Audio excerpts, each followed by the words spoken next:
Welcome to our explainer. Today, we're taking a cinematic, investigative journey into a truly unprecedented transformation. I want you to picture a nation emerging from a crumbling post-Soviet institutional vacuum in 1991. The physical infrastructure was totally outdated, the economy was desperately searching for vitality, and the normal path forward would have been a slow, grueling climb just to catch up with the rest of the world. But Estonia, they chose a completely different path. We're going to look at how this small nation rebuilt itself from absolute scratch to become the world's most advanced digital society. This quote right here just brilliantly illustrates the mindset of the time. It's from Mart Laar, Estonia's first post-independence prime minister. His government was incredibly youthful, optimistic about tech, and they relied heavily on what economists call the hiding hand principle. Basically, because they were blissfully ignorant of the massive risks involved in digitizing a whole country, they had the audacity to try crazy things. Like, when neighboring Finland offered Estonia its legacy analog telephone exchange for free in 1992, Laar's government flat out refused. No way. They decided they weren't going to be a graveyard for discarded technology. They chose to build a digital state entirely from the ground up. And you can really see that foundational strategy in this rough, hand-drawn sketch of e-Estonia's history. They weren't just trying to catch up with Western Europe. They wanted to radically leapfrog them. By rejecting the legacy traps that bogged down larger, older democracies, Estonia made internet access and tech education a supreme national priority. The digital realm offered an even playing field, a place where their small size wasn't a liability at all, but actually an asset for rapid deployment.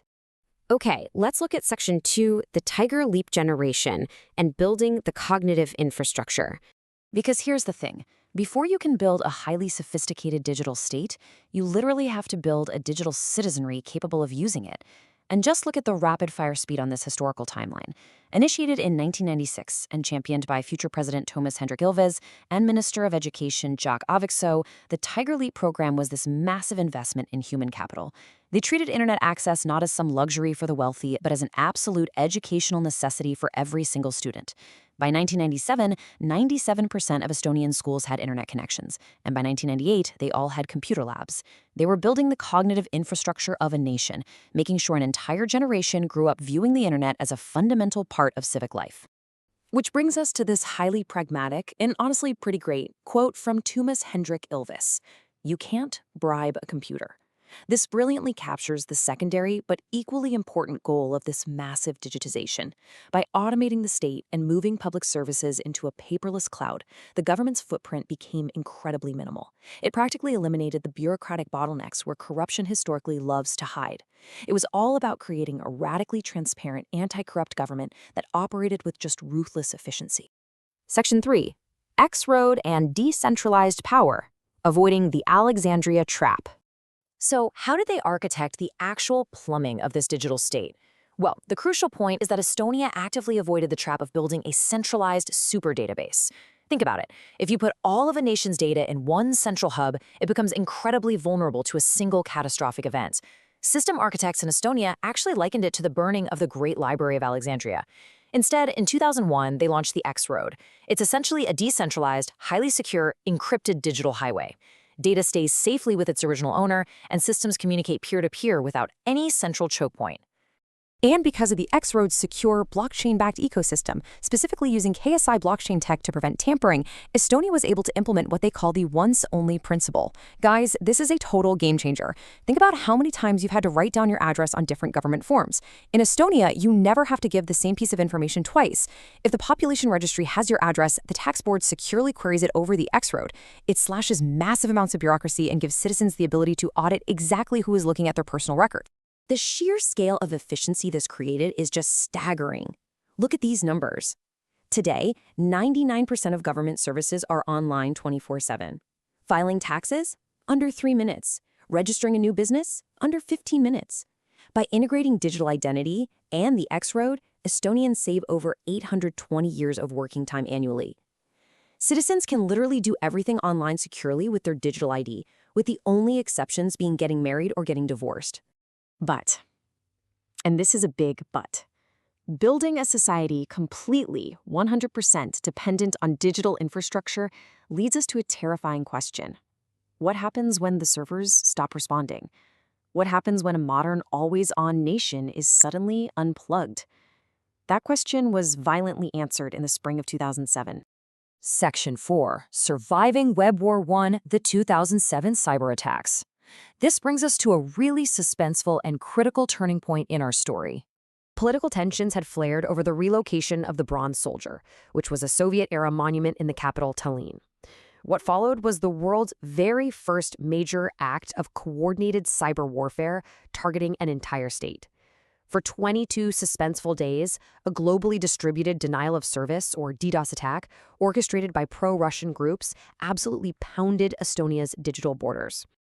Imagine waking up to find that your nation's parliamentary portals, major news outlets, and largest banks are just gone, completely paralyzed. Citizens couldn't access their finances, transfer money, or get basic news. It was a modern blockade. There were no tanks crossing the physical border, no bombs falling from the sky, just massive, coordinated bursts of disrupted data aimed at suffocating the economy and freezing an always-on society. It completely exposed the stark vulnerability of being the world's most wired nation. But this crisis became the ultimate crucible for Estonia. Instead of breaking the public's trust in the e-state, the government's incredibly swift response, combined with support from NATO, actually strengthened national resilience. It forced Estonia to pioneer a comprehensive national cybersecurity strategy, implemented in 2008. Furthermore, these attacks served as a massive wake-up call, prompting high-stakes meetings with NATO cyber defense experts to address the very real, paralyzing threat of modern digital warfare. Moving into Section 5. Borderless citizens and data embassies, evolving digital sovereignty. See, the shock of Web War 1 forced Estonian leadership to realize a very uncomfortable truth. Protecting servers located strictly inside your physical borders just isn't enough. If they faced a total grid collapse or physical invasion, the e-state would vanish. They had to start thinking like science fiction writers to protect their digital sovereignty. So, their solution? Completely revolutionary. In 2017, they signed an agreement with Luxembourg to create the world's first data embassy. This isn't just some basic cloud backup, it's a government-owned server facility located in a highly secure data center abroad. And crucially, under international law, these servers hold the exact same diplomatic immunity as a physical Estonian embassy. If the physical territory of Estonia gets compromised, the state's most critical registries, like land ownership and population data, remain secure, sovereign, and fully operational from Luxembourg. Now, having successfully decoupled their critical state data from physical geography, Estonia took the next logical yet totally audacious step. They decoupled national identity from geography. In 2014, they launched the e-Residency program. This allows foreign nationals anywhere in the world to apply for a secure, government-issued Estonian digital ID. With it, global citizens and digital nomads can found and manage a European Union business 100% remotely, using Estonia's incredibly efficient digital infrastructure. They effectively opened up their frictionless ecosystem to anyone, anywhere. And let me tell you, this bold move paid off immensely.